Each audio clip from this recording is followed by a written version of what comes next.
so everyone knows, also on the line, we have Wendy Levis, our founder and president, as well as Dr. Chris Hopkins. So they'll be helping to monitor our chat as well.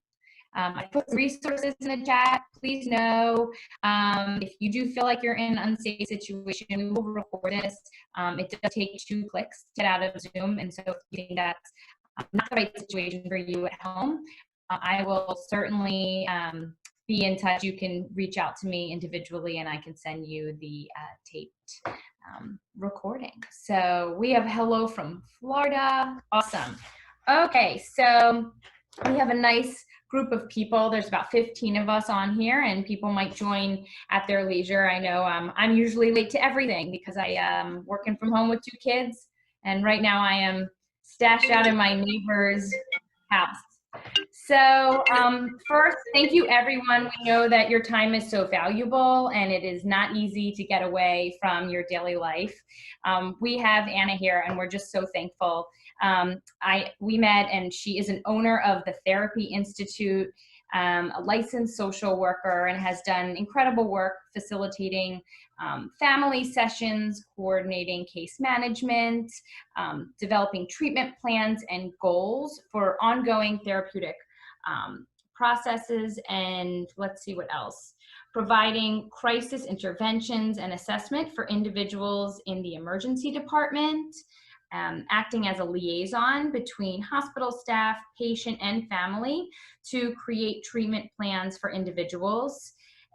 Work with a variety of client concerns, including anxiety, which we know is very high right now with COVID, complex traumas, and ADHD.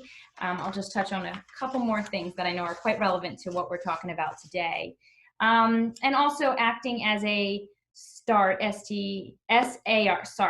advocate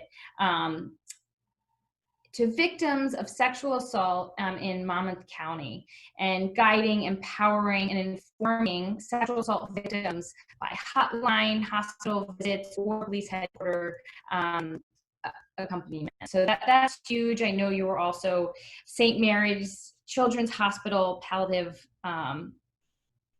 care volunteer working with kids. It was a long time ago. It was a long time ago, but that makes you who you are, you know, and we really appreciate, you know, all of that. So thank you for being here, and we are really excited to have you. So get started, kind of just like a not fun but a hopeful question, you know, as we're diving into some really deep things for people on the line who might be concerned about a loved one they might have gone through a personal experience, and just want to get educated too. So we've got it all. Doing so much work with survivors, can you share something that you discovered through your work, something bright, uplifting, hopeful? Because I know there can be a lot of weight with this work. Tell us something. There can be a lot of weight. You know, it is very heavy. But you know, I always say this, and I say it over and over again. I never, ever stop being in awe of people and what they can overcome, and the vulnerability that they have in having their story or their experience be shared by others, in needing or wanting help, and then have resilience. You know, it's resilience. It's this insanely amazing quality that people have to struggle with something, but then go on, to laugh, to cry, to still feel love, to receive love, to be open to these experiences after having struggled or been through something really terrible. That to me is the most amazing part of the work that I do, and the things that I've witnessed, and the privilege that I've had in being and sharing other people's journeys and stories.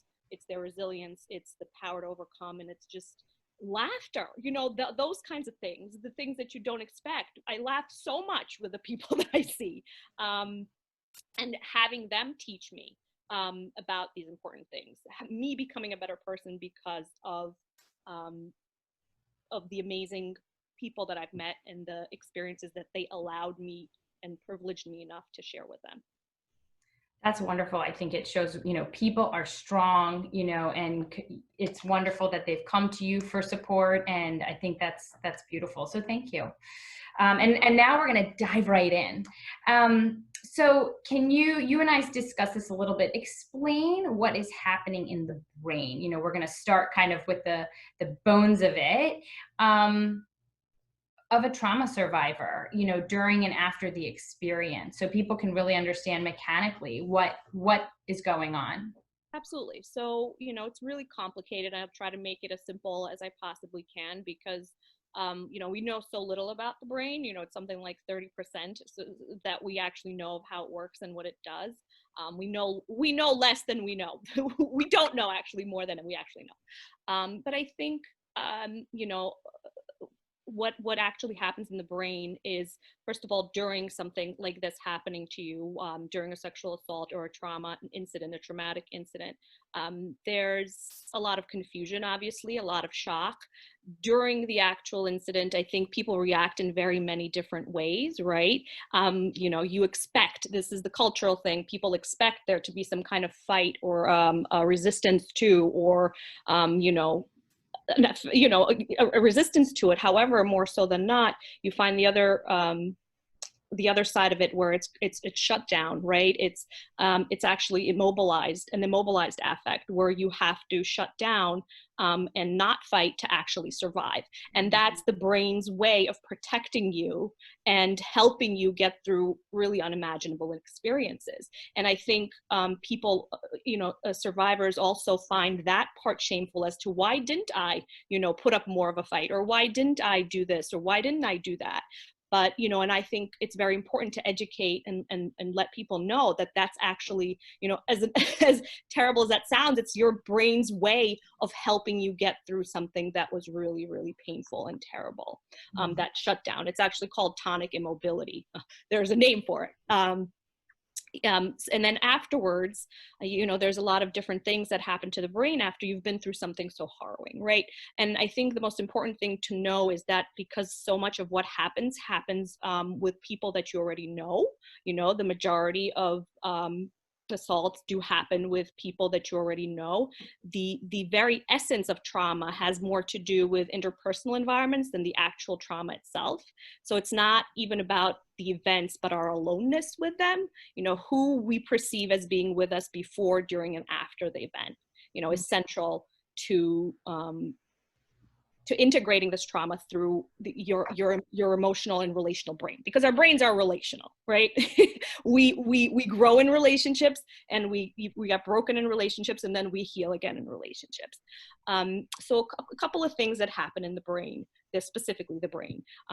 There's usually and I don't want to scare anybody with this. Please don't think like I have, I'm defective or I have brain damage. Absolutely not. Okay. There's just different things that happen, and all these things can be healed.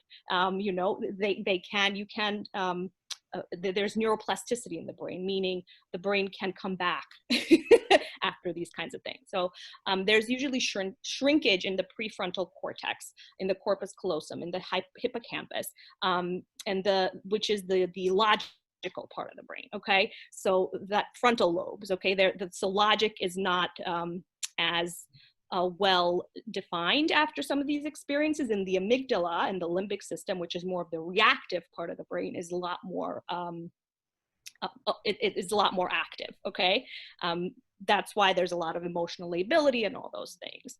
Your neural pathways get rewired. Your hormones are reacting to stress at a higher level, because if you constantly have firing stress hormones over and over again to your brain, you tend to get stuck in those places more. Okay, the nervous system it's supercharged. It's complicated. There's a parasympathetic and sympathetic nervous system. Those are your fight, flight, or freeze responses, right? So those get activated quicker. And you kind of sometimes get stuck in those two. The neurotransmitters, dopamine is affected. and that means you're, you know, more prevalent to fatigue, motivation, focus, depression. Your immune system becomes compromised. You know, there's a lot of things. It's actually a physiological response. It's not even so much a psychological response, but it's a bodily reaction, because everything is connected. And it really, at the cellular level, affects so much of who you are as a person. But again, there's neuroception. You know, you can come back and heal from all this. Just to put that out there. So that's in a nutshell, but there's a lot more to it, obviously. No, I think that's really wonderful to hear. And I think from all angles for people to, you know, first of all, if you've been through something, to be forgiving for your, you know, to yourself in a way, like you said, you know, we are only human, and we are human, you know, and both sides of it. And so it's really important to understand that your body is going to do everything it can, you know, to get you through it, to survive. And that's wonderful to know. And that, you know, it's science, you know, so it's very cool to see that. And as well as, so, you know, all, like you said, the psychological, it feels so emotional. Yeah, I think when you look at it a little bit more in that brain science way, where you look at the actual science of it, I think it gives a lot of people a lot of power, because you know, you tend to think that there's something wrong with you, because shame and guilt, which is a lot of stuff that, you know, a lot that comes up after an assault, is, you know, guilt is, there's something, you know, something happened and I did something, but I can, you know, I don't feel shame. Shame is, there's something wrong with me, that this happened to me, that I'm like this, you know, that's shame. And that's a very, very, very low emotion. You know, it's overwhelming. And I think when you educate yourself that this isn't your fault, you know, this is your brain, and this is the things that happen, I think it could be empowering for people. That's incredible. And that, I think, important for everyone to remember, it's a whole experience, like you just said, and we're going to go into other ways that it manifests, but it's from inside all the way out. And so, like you said, it's not just like something that happened and you walk away from it. It's affected you and impacted you. So thank you for helping us understand the nuts and bolts to get started. I think, like you said, it can be empowering. And I know that you've been there for many trauma survivors directly after experiences, assaults and rapes in hospitals, and years later in your office also working through it. What are ways that a survivor, like, you know, you and I had said, maybe not using the word cope, but can deal, you know, can get through this after an assault? Right. So I think they're important to say is there's no right or wrong way to deal. Like we just said, the body's going to do what it's going to do. And everybody has a different time frame in healing, and and there is no time frame. There is no right or wrong, right? One thing I will say is that reach, if you can if you can have somebody support you through this, that in my opinion is the most important part, even though it is the actual opposite of what you probably want to do, because there's so much shame and again attached to something like this, and it's so hard to talk about. That is central to healing, because again, what gets broken in a relationship heals in a relationship, okay, in a good secure relationship, right? And if it's not a loved one or a friend, you know, please seek out a mental health professional or a counselor or a therapist, somebody that, you know, can help you through these things. And then you could figure out what it is that you need to move through some of the difficult things that you're going through. You know, is it, you know, do you need to have some time by yourself? Do you need to, do some mindfulness? You know, there's very many ways that you can start. Do you need to do more journaling and writing and talk about your experience? Do you need to have this be something that you keep to yourself or between one other person or whatever it is? There's so many different ways that you can deal with it. But again, there's no right or wrong way, right? Because you can not have talked about it for 20 or 30 years and it's still, and you could bring it up and it's so fresh in your mind, like it had happened yesterday. And sometimes the memories are not always very sequential, right? And they're not very, they're different. The memories are not as vivid, or it's more so senses and smells and things like that, not so much like a memory that you might, of me like yesterday talking to my son or something like that. Okay. I hope that makes sense. No, that makes a lot of sense. I think it's important, like you said, everyone is different. And so, many survivors have since come up to, I know me and Wendy, with this work and, sharing just all different experiences. Some people go in, some people come out, and like you said, finding support, whether it's within your own circle or, someone licensed like there's many, many ways to find support, but and then a lot of people later on will actually want to obviously give back. A lot of the people that have sat with me during doing the SART work, during the sexual assault advocates, are actually survivors themselves, and they're now assisting other people and that are struggling to help them get through it. And in turn, that's their healing journey. But not everybody's built that way. A lot of people can't and don't want to, and that's not for them. That's okay. Right. And that things take time. I think that's a good point. I know, Wendy's on the line and she talked about how, they her and Aaron, who the foundation was founded for, had the closest of relationships, and it took her about 2 years to share, the experience. So I think that's important to remember that everyone's unique, thinking about just how you handle anything, if you're upset or not. And this is so much more than that everyone has their own journey, but even the support system, you're going to have a journey through that. Do you have any advice for someone that might be that person that was chosen to be their support system? Yeah. Any advice? Sometimes I think it's more important to listen than to talk, because I think most people, I know I'm guilty of this. I want to fix it for people, you want to fix it and you want to make it all okay. And you're doing. And most of the time it's not up to you to fix anybody or anybody's, experiences or life. You're just there to hold their story and to just make space and give them the opportunity to have you hold their story and have it be okay and have it be seen, have you see them, right. And that's enough. So do more listening, less talking. Yeah. And am I correct? And I hear people to believe, obviously. Of course. Yes. Right. And validate these experiences. Yes. Validate all these experiences, understand the anger, the frustration, even years down the road. I've had 30 years down the road and it's still like, oh my God, how, or, the experience of them sharing it and not be believed, Yeah. So that's a wonderful piece of advice. And so now with COVID, so now with COVID, what might be some triggers that survivors and loved ones can be aware of during this time? And what's the best way to handle them? I think the biggest challenge that I've seen around COVID is, there were these, first of all, it's kind of replicating the things that we had to do: isolate, not talk to other people, stay away from others, things like that. It was pretty much replicating symptoms of depression. It was more or less. So that was really challenging for a lot of people, but even more so, some people actually liked it. And that was more challenging because the staying away from people is what they wanted intrinsically. And they started to get used to this isolated experience where it was like okay for them to do this. Do you know what I mean?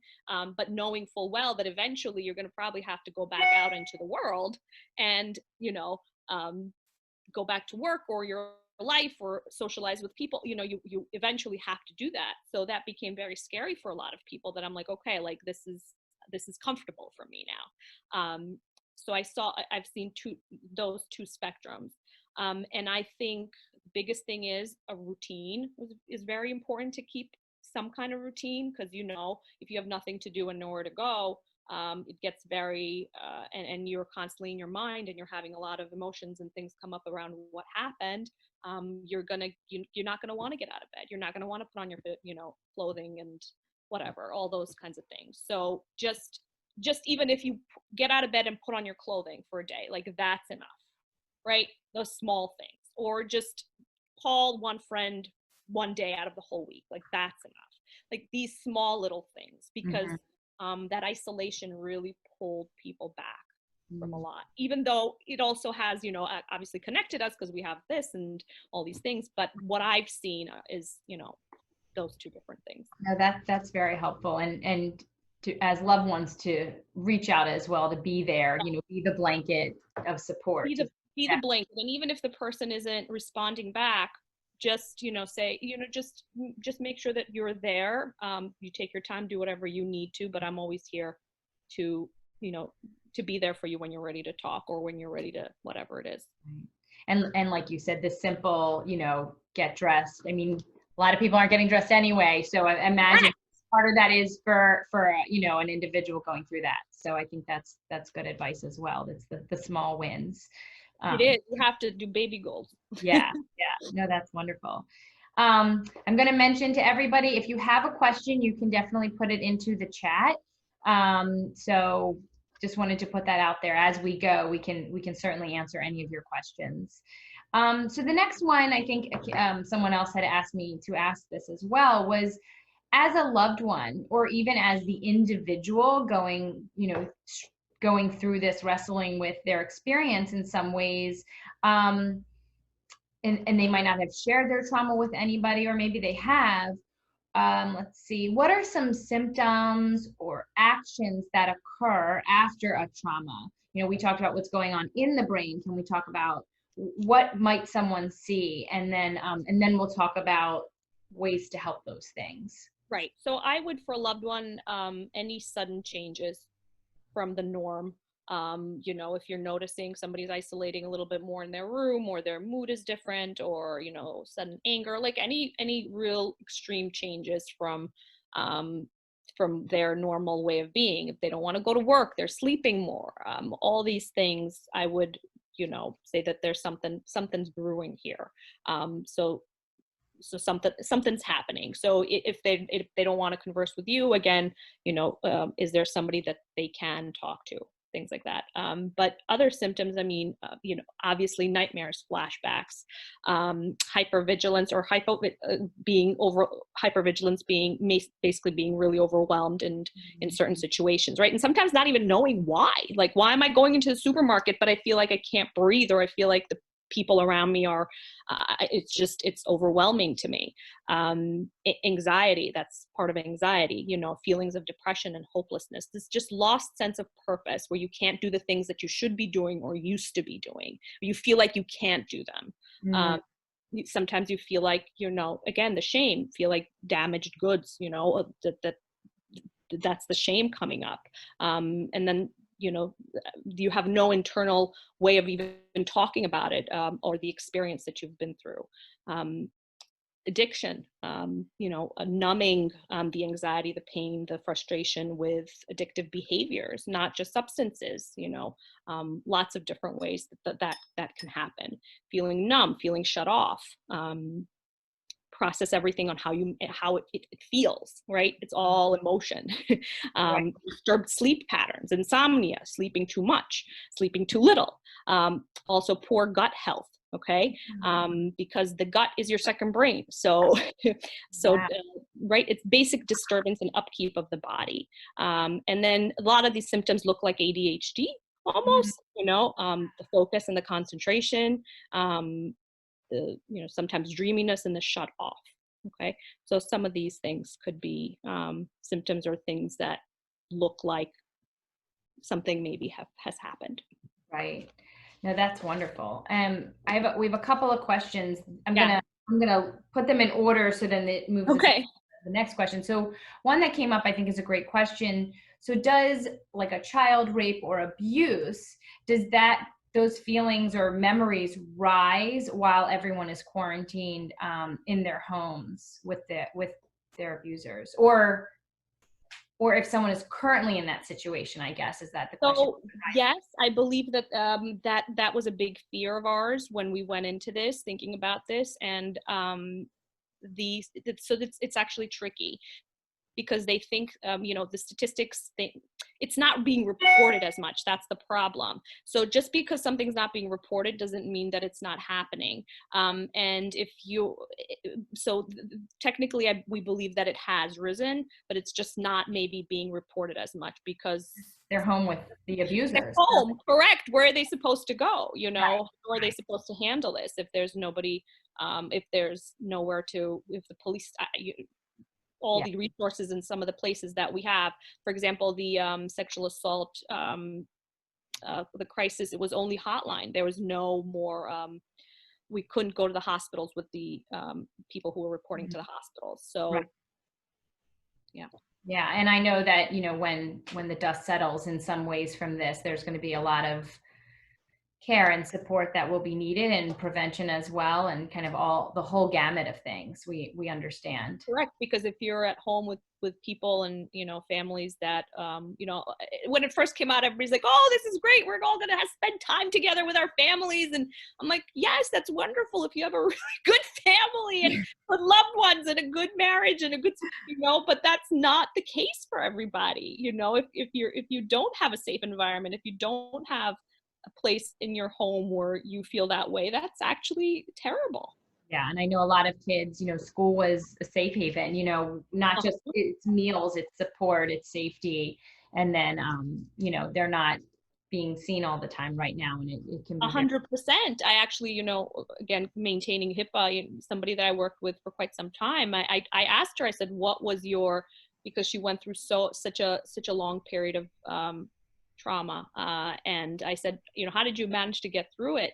And she said, school was a big source of my strength. You know, I had that as something that helped me move through a lot of these difficult things. So right. that's big. Yeah, no, that's huge. So thank you for that. And great question. Um, is it wise? So we're talking about things that you might see in someone. Wendy, get ready. I'm gonna pull you out of mute in a minute. But is it wise for someone to start a conversation with an individual that they maybe believe has been assaulted, but you aren't sure? What would you do? I think it's a difficult question. I think, you know, I think you have to gauge from the person, and if you know the person and what they're, you know, what they're like and what the best approach to them would be. If, you know, speaking to them openly versus, you know, just again, being there for them.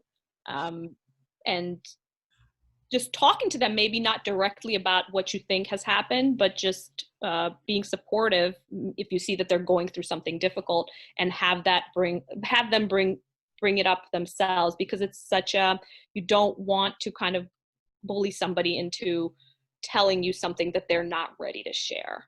You know, Right. again, if you're all your rights and your you feel powerless in that experience, then we don't want to make that something that happens again. Yeah. We want to try to mitigate that as much as we can. And I think, you know, if you find a loving way to ask them, but they don't want to share, I wouldn't push it. I Right. wouldn't, you know, continue to go at it. I think I would find just a better way to be there for them and love them without, you know, constantly needing to know the story. Hmm.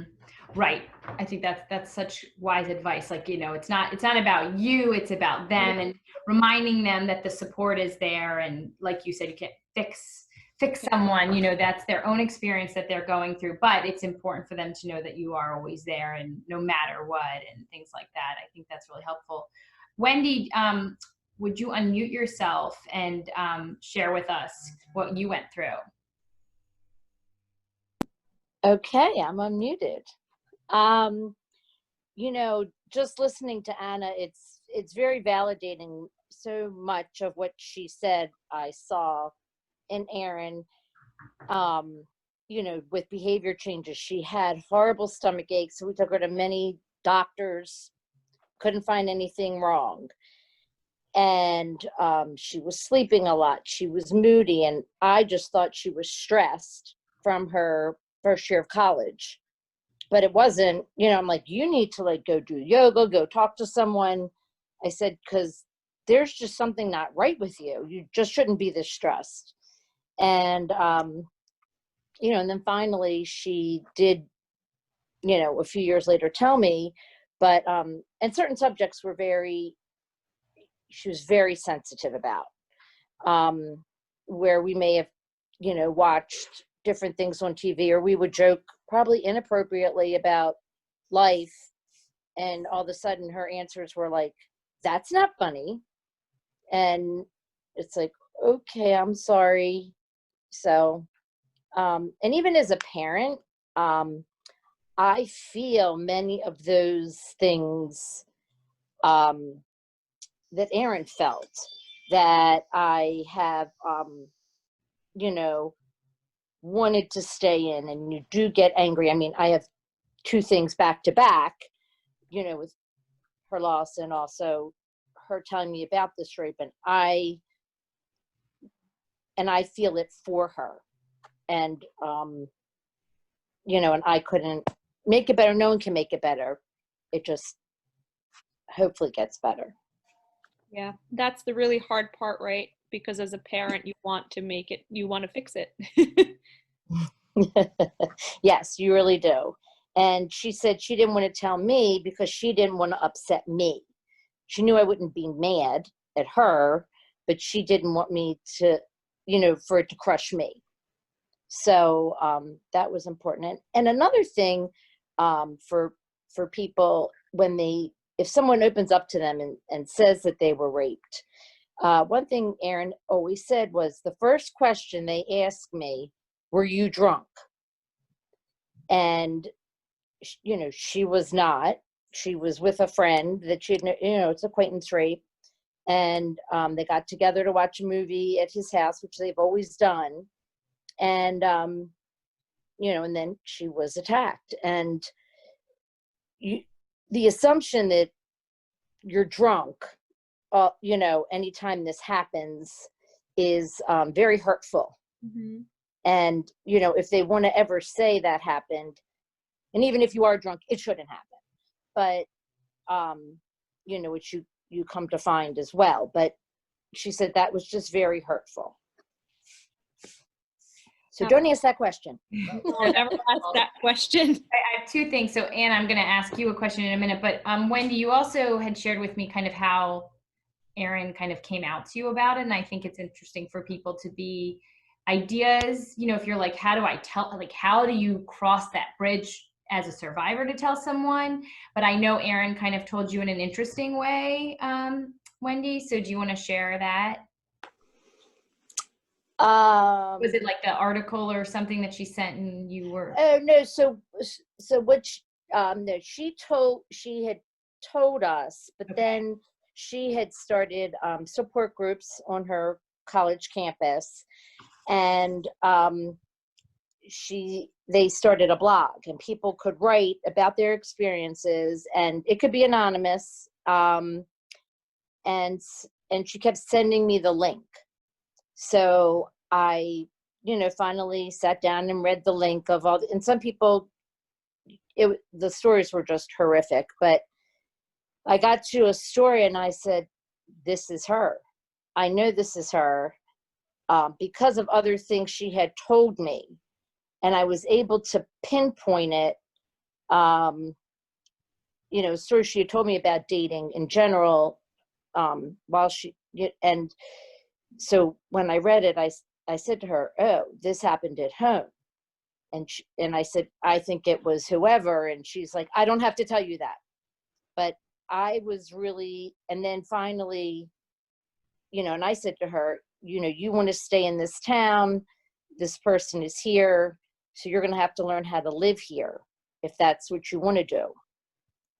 Because you get sick every time you come home. You have a stomach ache, you're sleeping, and you're miserable. And, we need to see someone to help you be here." And, so that's what, then she ended up saying, "You're right." So Anna, thank you, Wendy, so much. I know that's a lot, and that's a lot of why we are doing what we're doing at the Aaron Levitas Foundation. And so thank you for making us stronger in that way, and sharing this. I know it's a lot of vulnerability. It's a deep story, but I know it's going to help a lot of people. So Anna, what might be, we're gonna go on two sides of the spectrum. What might be a way that a survivor, some like creative ways, can cross that bridge and share it? You know, do you blurt it out on a phone call, or what could be an interesting way, you know, sending an article? If you have any creative ways that people have shared it that might just give someone the courage or the idea to cross that bridge. Right, absolutely. I mean, writing it, I think always helps. You know, that's a big one. I think, you know, that's probably why that happened that way. I think, you know, having the conversations face to face are sometimes very difficult, and that's what it is.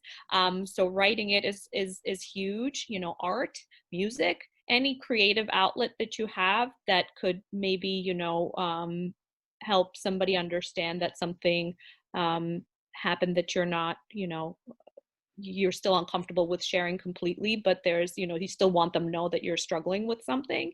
You know, you could, again, but it's all, well, art isn't, but I guess it's still writing about it if you're, you know, writing music or whatever it is.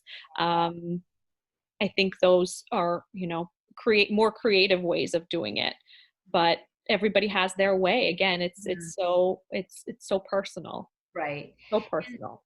And I think what might be an interesting thing from the other side, you know, a support system side, maybe thinking about, like Wendy, you brought this up, saying, you know, you could ask questions in this way, like, do you want me to talk? Do you want me to just listen? Do you want me to ask you questions? Because I know in conversations, might be more on the therapy side, they might not want you to tell you anything but what they're telling you. So and that's the hard part for caregivers and parents, right? Because you want to, but again, and that's why I think for caregivers and parents and loved ones, it's so important for them to get their own sense of support, be it, you know, from, you know, groups or being part of some communities or their own mental, you know, therapy, whatever it is, just to get some support to manage their own stuff around what happens is huge. Because I get the want to you know, hold that stuff for them and, you know, whatever it is to share, and sometimes they can't or they don't want to, and it's not then it's okay to, you have to let it go. Right. That was one thing Erin, what she would say is, I don't want to talk about it right now, like, don't ask me questions, and I would try not to. But, and I remember one conversation we had, and I said that we were going to doctors and they would always ask questions, and and they would always, you know, have the parent leave the room now that she is no longer a minor. And I said, but I know everything. She goes, you don't know everything, but some things aren't meant for parents to know. And I'm like, okay. So, you know, it's another little, yeah. And it's really hard for parents. Yes. So thank you. Sorry, I'm reading the chat. Give me a second. And so yeah, so I think, so Anna and Wendy, both of you have brought up such a great point regarding, you know, how we handle, how everyone handles it from their own perspective, how the survivor handles it and the caregivers. Was there anything else, Anna, that you wanted to add on, you know, how loved ones can support survivors through this, just before we move on? Making them feel safe, I think, is huge as well. You know, so anything that you can do to make them feel safe, to have them talk to you or at home or whatever it is a big one, because again, it's an infraction on your safety. So that's important as well. Okay. And yeah, listen, feel safe, and just, you know, being seen as adaptive versus being seen as disordered or something's wrong with you. That's huge. Thank you. Before we move on to the next question, we got kind of one that's more about the legal side. I'm going to have Quince come on and take that one for us. Hi. Sure. Hi. This is wonderful information, Anna. And Quince Hopkins, the director of the Levitas Initiative at the Francis King Carey School of Law, running the program. So we're glad to have you a part of our support. Thank you. So do you want me to read the question? Do you want to read it? How? Yeah, I can do it. And again, thank you, Anna, for your wisdom and experience, and Wendy for sharing heartfelt moments with Aaron. It's really, as Marissa said, vulnerable work to do, but really important for people to hear it, I think, for parents, for friends, supporters, as well as for survivors. So the question that is asked is, what is the Levitas Foundation, or I could say the Levitas Initiative, which is funded by the foundation, doing to help victims work with the legal system, pressing charges, having cases denied by the court, and then noting that lying witnesses are huge obstacles as well. And I think the comment is obstacles to healing.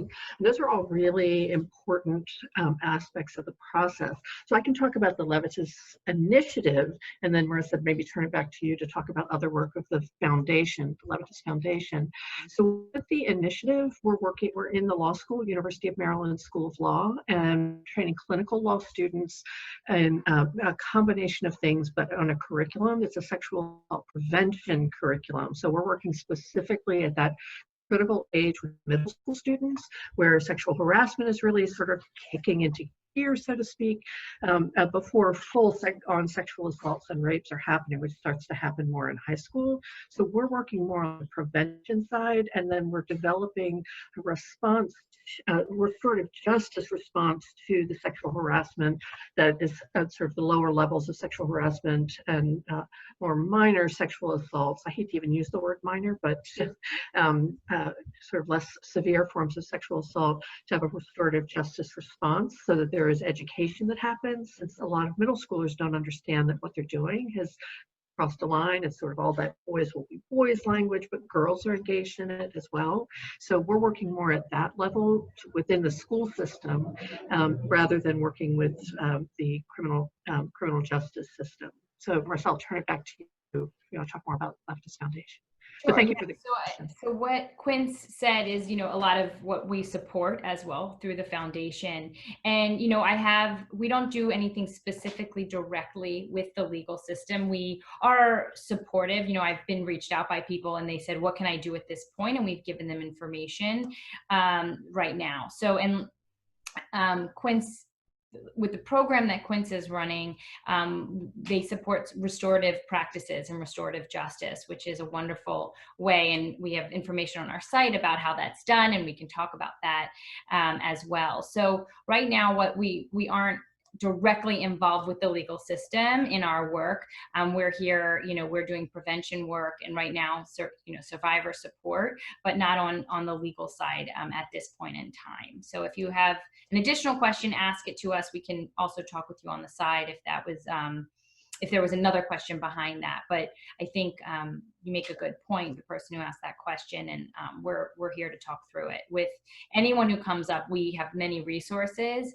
and we find, we make sure that we give them information as we can. Great, so thank you. Feel free to ask more questions, because we just have one more, and then we'll wrap it up. So we talked about healing, we talked about being supportive, all these things. What would you suggest the first steps be towards healing for a survivor? Reaching out for help. The thing that's the hardest thing to do, right? Yeah. In whatever capacity. Again, if it's maybe a closed group, like the blogging that Wendy was talking about, or a group on online that somebody can talk to, that's also help, right? That's huge. And I think so a lot of this body work stuff, right? Because again, trauma is trapped in the body. So anything that will help relax your body, all right? So mindfulness, breathing, grounding techniques, all those things that are body related work that will calm you down or invigorate you if you're really depressed, right? And then healing in the arts, that's really important. A lot of people express their experience through, again, art, music, theater, those kinds of different ways of doing things is important than just perhaps talking about it, because there's it's a deeper way of healing. It's more of your right brain cortical, this, like it's the unspoken word almost, and it's much more powerful. And I think that one of the biggest things to remember is when something traumatic like this happens to you, it takes over your life, and you tend to associate yourself with that completely and overwhelmingly, and it follows you through your life. And I think the biggest part, and what we try to work with, and I try to help people understand, is you're not your trauma. It happened to you. It's not all of you. It is not who you are, right? It happened to you. It's part of you. It's part of your life, but it's not who you are. And separating those two things is hard, but I think it's key in starting to heal and starting to realize that there's so much more to you than just that awful experience. Right. Well, thank you. I think I'm gonna do two things. So one, I think something that you said, getting support. There's also an element that like you said, everyone needs different things. And so some people go right to prosecute, and some people Right. that is not part of what they choose to do or their healing process. Like, that Most does people don't. Right. And so, and I think right now with documentaries and news out there is showing, there's many reasons why people don't, whether working in, trying to make the systems better and stronger and supportive, but what we're talking about today is the big focus is, healing and what you can do. I am just curious, if I know you've worked with survivors, maybe give a little advice, like if and when something happens, people can do anything. You can walk away, but there's also other things if they do want to take certain measures and steps. Can you maybe touch on what does one do, Absolutely. If something does occur, again, I could speak on New Jersey and what happens here. I know that every state is different. Go to the hospital, please. Please make sure that you have an exam, and that you need to have that after something like that happens. And it's understandable that there's a lot of shock and things going on through your mind, and that may not be the first thing that comes to your mind, but if you can, that's really important. If you report sexual assault at the hospital, they should, again, depending on the state, have an advocate present for you, and they will ask you if you want a SANE kit, meaning a rape kit. Just having the rape kit collected doesn't mean you have to press charges, doesn't mean it's going to go anywhere. It is just there for evidence that so it's there. And if you at some point down the line decide to do that and to use that it's there for you, that it's already been collected and it's there. Again, I don't know what the rules are in all the states, but here in Monmouth County, there's no statute of limitations on that. So, it used to be, I believe, 5 years or something, and it changed recently, that they keep the evidence. So I think that's really important. Go to the hospital and have, be examined to make sure you're okay health-wise. They give you certain things when you're there. They give you Plan B. They give you antibiotics to make sure that you're okay. So that would be my biggest thing. And again, right, you don't have to have the police involved. It's just there that even if you decide to 10 years later, that it's already been collected. Okay, the evidence has. No, that's very helpful. I think, I know we're talking more about the healing and the helping and the supportive, but I think sometimes, like, what if you call that? Yes, and doing that process, if you have the right advocate, that's part of the healing process too, because you're going to have somebody with you that can walk you through an extraordinarily difficult experience. And I've been there over and over again, with people at hospitals, and how different people cope in different ways. But and that's the first parts of what happened, and how that's handled, and who you had with you is so extraordinarily important to how it probably will go on as you move through your journey. Yeah, thank you. And Quince, are you still on the line? I am, yeah. Are you able to just talk about it from a Maryland perspective? I know we have a handful of Maryland listeners. Yeah, it's Anna's right. There are differences, but the differences from state to state are not that great anymore. There's a lot more uniformity. So, the basic idea that Anna's talking about in New Jersey is more or less the same in Maryland. I think that one of the problems nationwide is the failure to process rape kits, but I think there's a lot of pressure that's starting to come to bear on law enforcement agencies and prosecutors to start prosecuting, including starting to track whether there's a lot of thought about that for prosecutors that we're going to prosecute the stranger rapes and we're going to prosecute rape kits for strangers because of resources. But there's some research coming out now from Ohio, and there's some that's starting in Maryland to look at rape kits and starting to find that those who are serial rapists offend against both acquaintances, people they know, and against strangers. And so hopefully that will start to unpack some of the prosecutors' thinking about the importance of processing acquaintance rape kits as well. Wow. But basically, yeah, the same. That's amazing. Thank you. And do either of you have, and obviously now we'll make sure to put this on our site as well, like a resource that you recommend, and I'll post it once something happens, to learn about what measures you can take in your state, or does all that fall into place if you do, go get a rape kit? Usually, yes. In New Jersey, and I know New York and New Jersey, it's, RAINN, RAINN is big, and 180 Turning Lives Around here in Monmouth County. But usually if you report to the hospital here, they should follow suit. They should know what to do. Pretty much it should happen. They'll call, and again, the nurse that comes is a specific nurse. It's not a nurse in the ER.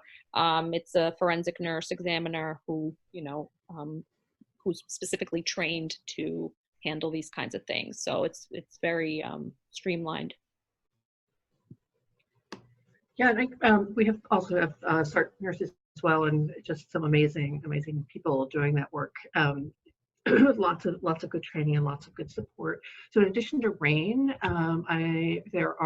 every state has a statewide sexual assault, sometimes combined with intimate partner violence organization. And so for local resources, your state sexual assault coalition is going to have resources for county by county, where your sexual assault resource centers, that of thing. So that might be, for depending on where you are, might be helpful, as well as the National Coalition Against Domestic and Sexual Violence. Other good resources there as well.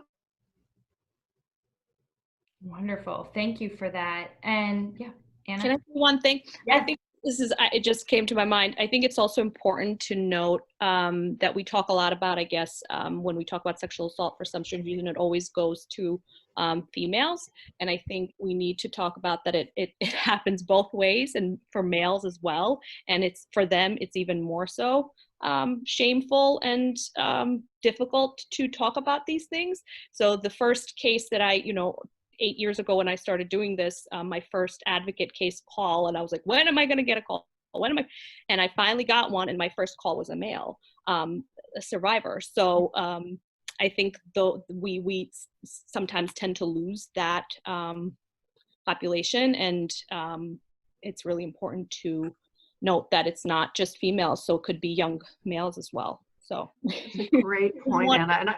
And I'm really glad you mentioned that. I would add too that sexual violence against transgender folks is really high, really high. Yeah, and that's also when we're thinking about how people respond, thinking about the context in which something happens. So, in light of sort of events of today within communities of colors, are you going to want to, if a sexual assault has happened within a community that's been subjected to over policing, where law enforcement, there might be other decisions that need to be made in terms of self-protection, and in terms of whether you go forward with reporting, or whether you go forward with prosecution or calling law enforcement or something like that. So yeah, I think all of those things are really important to keep in mind. It's not just women, and there are different considerations in different populations. Wow. Absolutely.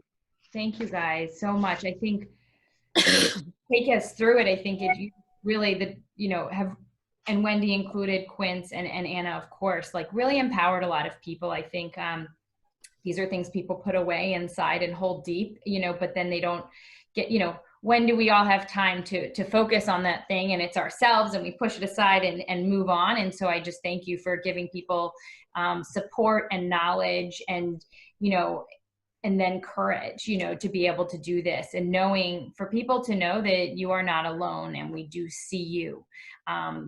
We believe you, you know, and you can do this. And there's a lot of support out there, and we are working to prevent it as well, so people can grow up and change.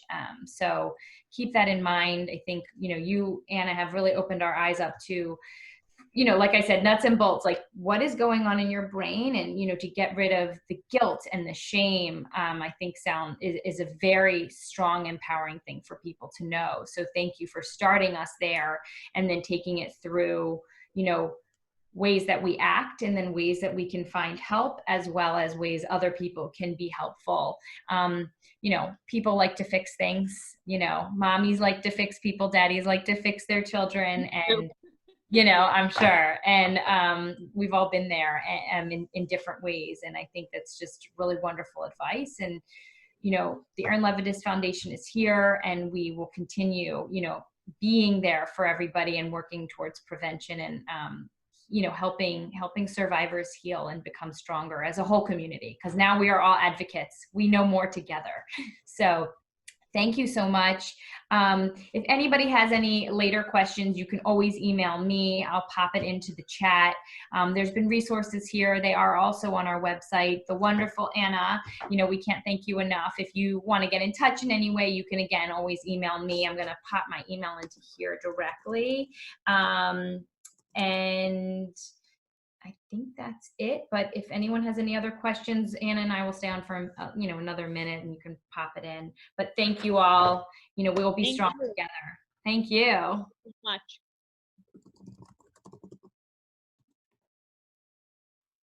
Thank you, everyone. Thank you, Wendy. Thank you, Anna. Thank you, Marissa and Wendy. Thank you, everyone, for attending. Thank you so much. Great. I've saved the chat also, anybody. So if any questions came up, we can make sure to take care of them. All right. I'm going to release you. Thank you all. Have a wonderful day. Take a breath, everybody. And like Anna said, baby steps. And thank you for being a part of our community that are helping people heal.